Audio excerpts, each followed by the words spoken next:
Oke, kita lanjut kembali perbincangan. Nah, kalau dari Bang Erwin, Bang Andreas juga kan setiap dan teman-temannya kan sekarang sedang benar-benar memelototi hasil penghitungan suara gitu ya. Karena kan satu suara pun matters gitu. Tapi kalau kita bicara dalam kumulatif nanti gitu, Prof.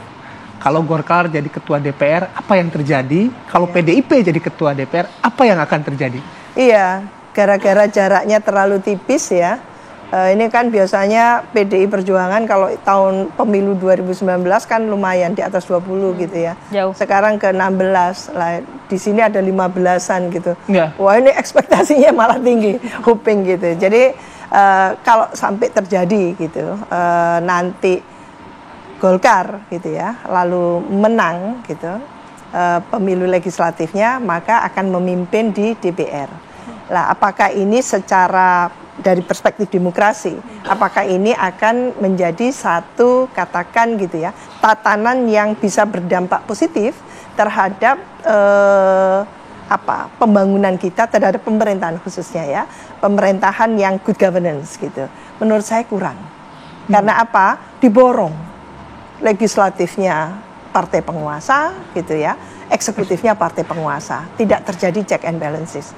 Eksekutif heavy-nya luar biasa. Maka kecurigaan publik luas, ini Indonesia akan dibawa ke otoritarianisme, bukan ke demokrasi lagi. Karena semuanya diborong sudah selesai gitu kan. Tapi kalau PDI Perjuangan yang menang dan bisa memimpin DPR gitu, maka akan terjadi check and balances yang relatif tentunya efektif. Karena tentu semua apa yang menjadi ketetapan dari pemerintah itu akan diawasi, dikritisi gitu ya, dan ada perdebatan di situ. Nah, kemarin contoh dalam periode terakhir 5 tahun terakhir 2019-2024 ini, Pak Jokowi luar biasa eksekutif heavy-nya, senyap banget itu di DPR senyap. Jadi dikuasai oleh eksekutif. Nah, ini tidak bagus karena ada kebijakan yang tidak semuanya itu pro rakyat. Lalu rakyat tidak bisa melakukan kritisasi yang bisa membatalkan. Hanya DPR sebetulnya yang bisa membatalkan gitu kan. Kalaupun kuat sekali yang dilakukan oleh civil society terhadap kebijakan itu butuh effort yang luar biasa untuk membatalkan satu kebijakan. Contoh kebijakan yang sampai sekarang belum tuntas bisa dikritisi oleh civil society adalah Ciptaker gitu contohnya ya, undang-undang Ciptaker. Itu sangat kuat sekali lah. Ini yang kita butuhkan. Tidak lain tidak bukan untuk supaya balance gitu ya. Balance dan penguatan sistem presidensial kita itu hanya bisa dihadirkan dengan efektifnya mekanisme check and balances. Respon Anda, Bang Erwin? Ya, saya kira Golkar pernah memimpin DPR 2004, Pak Agung Laksono waktu itu presidennya SBY Kak. Ada check and balance juga pada saat itu. Jadi Golkar waktu itu mampu mengawasi pemerintahan SBJK dengan baik.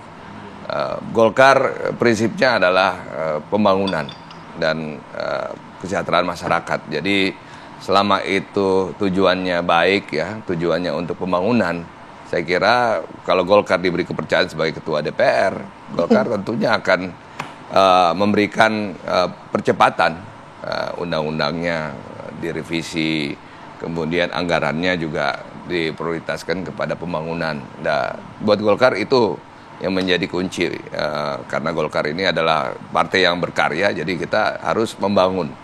Ya, harus dan juga siap mengawasi pemerintahan. Siap mengawasi pemerintahan. Galak juga nggak Bang Iwan? Kalau misalnya ada sesuatu yang memang menurut Golkar harus dikritisi, ya galak juga. Oh iya, Golkar pasti akan melakukan pengawasan juga. Karena kan setiap komisi pasti dipimpin oleh beda-beda partai juga, fraksinya gitu. Jadi tergantung fraksi mana nanti yang akan mengawasi. Kalau pimpinan itu kan menerima masukan dari komisi dan pasti rapat plenonya dipimpin oleh ketua partai, ketua DPR. Oke, sekarang ke Bang Andreas. Komparasinya agak beda ya. Kalau dibandingkan dengan pemerintahan Pak SBY, di mana Golkar memang satu koalisi gitu ya, ada di pemerintah dan cukup kritis dengan PKS, saya ingat dengan PAN ya, luar biasa.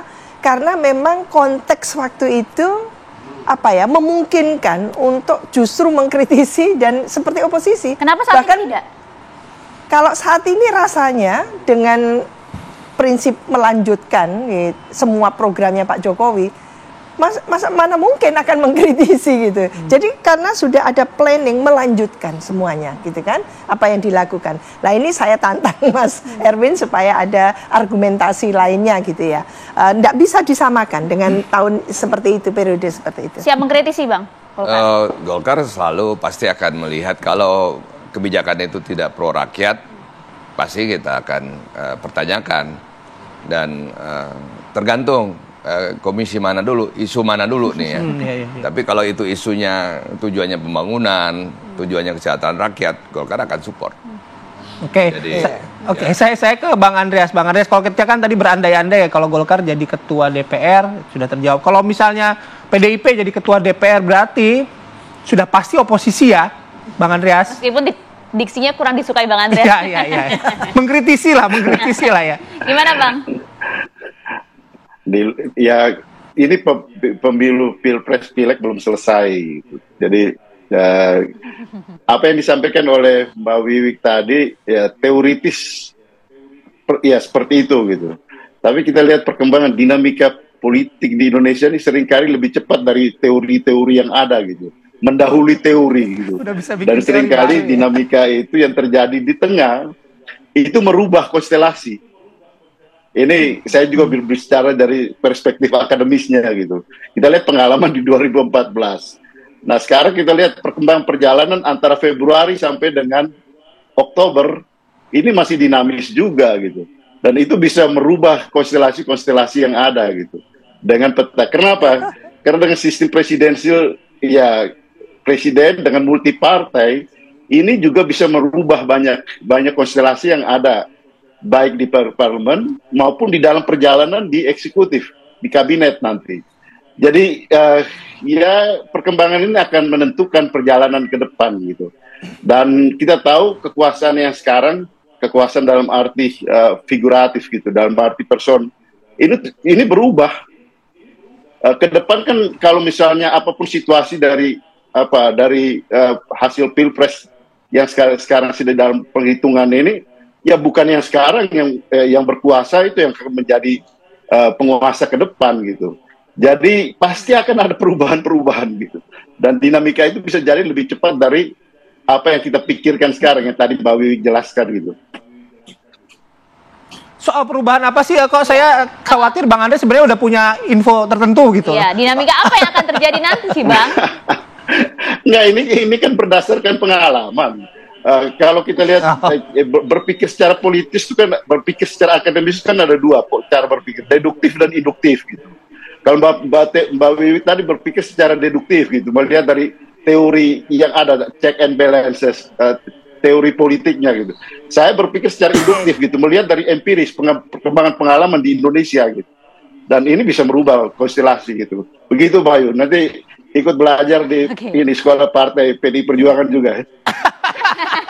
Oke, kalau mau ngomong empirik ya sekarang real ya. Tidak tertutup kemungkinan memang Golkar akan menyalip gitu kan. Menyalip karena apa? Karena hitungannya juga belum final kan gitu. Ketika itu menyalip dan target yang sudah direncanakan secara terukur oleh ketua pemenangan tadi itu sekitar 35 dari total itu akan dimiliki oleh Golkar. Dan Golkar memang menjangkau orang-orang muda. Lama ini dengan Golkar Institutnya dan sebagainya itu luar biasa. Maka ada partai-partai muda yang seolah-olah akan menjadi rumahnya itu diambil duluan oleh Golkar.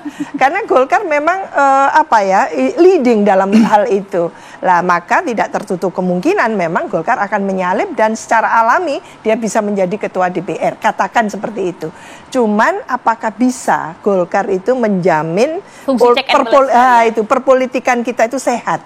gitu ya, masih rasional dan sebagainya, tidak lalu kita kembali ke otoritarianisme. Itu yang mengkhawatirkan kita. Oke, baik. Tapi benar tadi apa yang sampaikan Bang Andre, masih kan sampai Oktober masih agak lama ya. Dan kita juga sudah belajar. Semua hal bisa terjadi. Nah, itu dia itu. Soal teoritis dan juga pengalaman mungkin jadi pengalaman kita semua gitu. Oke, tapi sekali lagi terima kasih ya Bang Andre, Bang Erwin. Terima kasih Bang Andre. Prof. Wiwin, terima kasih atas waktunya.